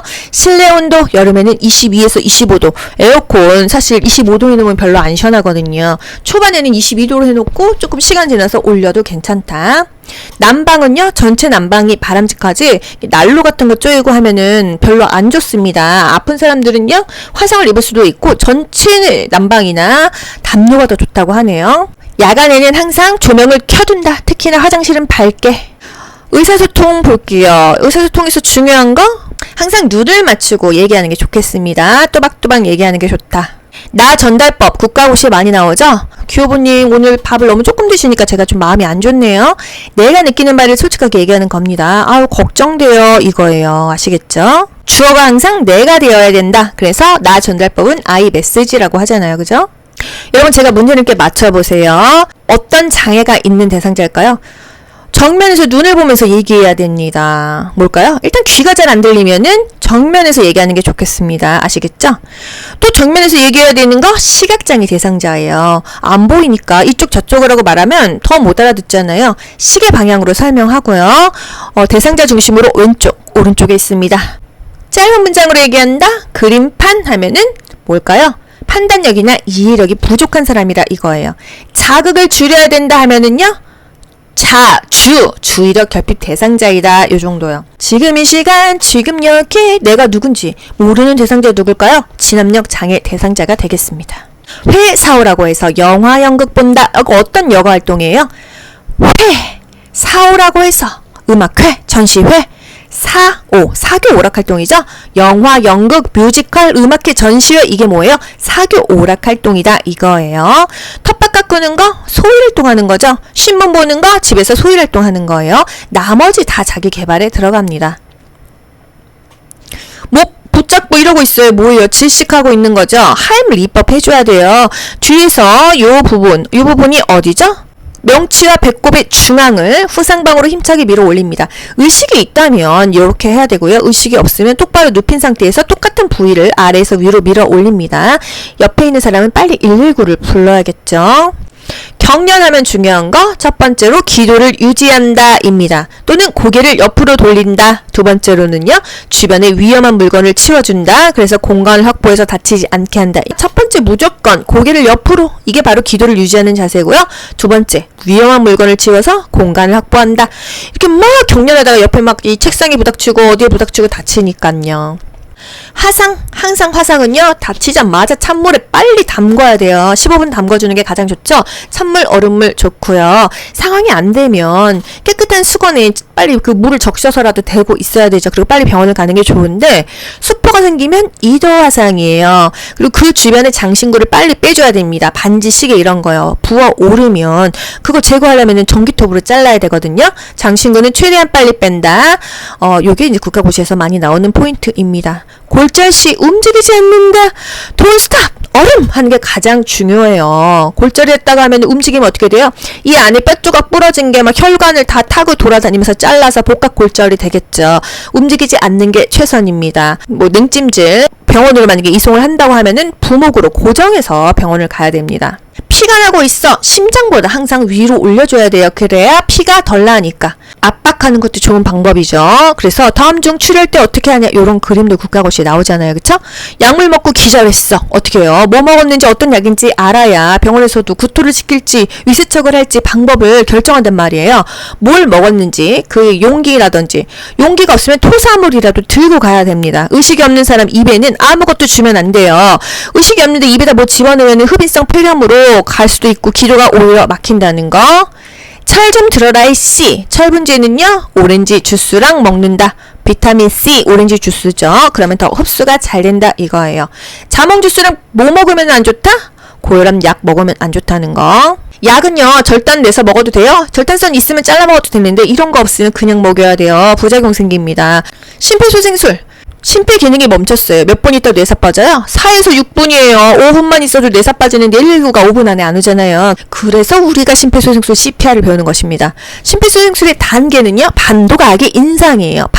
반응을 확인합니다. 어깨를 두들겨요. 여보세요? 괜찮으세요? 이렇게 말한 다음에 도움을 요청하는 거예요. 거기 빨간 티 입으신 분 119에 신고 좀 해주세요. 거기 파란 티 입으신 분 자동 심장 충격기 좀 갖다 주세요. 진짜 이렇게 해야 됩니다, 여러분. 그리고 나서 심폐소생 들어가는 거예요. 심장을 소생하는 게 뭐죠? 가슴을 압박하는 거예요. 하나, 둘, 셋, 넷, 다섯, 여섯, 일곱, 여덟, 아홉, 열. 하나, 둘, 셋, 넷, 다섯, 여섯, 일곱, 여덟, 아홉, 열. 하나, 둘, 셋, 넷, 다섯, 여섯, 일곱, 여덟, 아홉, 열. 30번 됐죠? 그 다음에 기도를 유지해요. 고개를, 턱을 들어줍니다. 그리고 나서 인공호흡. 두 번 불죠? 몇 초 안에 두 번 부냐? 이거 나왔잖아요. 10초 안에 두 번 불어줘야 됩니다. 아시겠죠? 이렇게 하는 게 폐를 소생하는 거예요. 심장을 소생하는 게 가슴 압박이다. 폐를 소생하는 게 인공호흡이라는 거. 이게 30대 2가 1분에 한 3, 4번은 돌아가야 된다. 왜? 1분당 100에서 120회의 속도로 가슴 압박을 해야 되니까. 1분에 120회 하려면은요, 이거 30대 2가 4번 돌아가야 되는 거 아닙니까? 그래서 정말, 해줘야 됩니다. 이게 쉽지 않아요. 그래서 체중으로 누르는 거예요. 이 손의 힘으로 깔짝깔짝 하면은 이거 못합니다. 내 체중을 실어가지고서는, 눌러야 되는 거죠. 인공호흡 2회를 10초 이내로 실시한다? 이거 보기에 나왔는데, 10초인지를 모르는 분들이 많이 있었어요. 마지막 장입니다. 자동 심장 충격기. 모든 기기는 전원을 켜야 돼요. 전원을 켠 다음에 패드를 부착합니다. 패드 부착 위치 거의 매번 국가고시에 나오고 있어요. 오른쪽, 왼쪽. 대상자의 오른쪽, 왼쪽이에요. 우리 눈에만 왼쪽, 오른쪽이죠. 반대니까요. 패드를 부착합니다. 3, 2, 오른쪽, 왼쪽. 요 위치에 부착을 하고요. 리듬을 분석합니다. 이렇게 나오면은 모두 물러나야 돼요. 왜? 이 대상자 자체의 심장 리듬이 분석돼야 되는데 여기저기서 막 다리 주물러주고 있고 그러면 다른 사람 손이 닿으면 이 손이 리듬이 분석되니까 모두 물러나세요 해야 되는 게 언제다? 리듬을 분석할 때는 아무도 만지면 안 된다는 거예요. 기계가 돌아갑니다. 이게 지금 제세동이 시행이 돼요. 그리고 나서 또 이게 사이클 돌아가면서 쉬는 시간에는 사람이 심폐소생술을 하고 사람이 안 하고 할 때는 또 기계가 돌아가고 계속 해야 됩니다. 쉬지 않고 해야 돼요. 단지 리듬 분석할 때만 손을 떼는 거예요. 제세동 충전 중에는 가슴 압박을 실시한다. 얘가 충전되는 시간이 있습니다. 이 돌아가는 시간의 사이클이 언제예요? 사이클이 2분 간격이에요. 쉬는 때는 사람이 해주고 아니면 또 얘가 하고 자동 반복합니다. 언제까지 계속? 119가 와가지고 인수인계 할 때까지 계속 해야 되는 거예요. 아시겠죠? 여러분 수고 많이 하셨습니다. 반복해서 내 걸로 만드세요. 귀로 듣고 고득점 합격하는 비결이 귀요보에 있습니다. 여러분 모두 합격. 가자. 안녕. 좋아요 눌러주세요.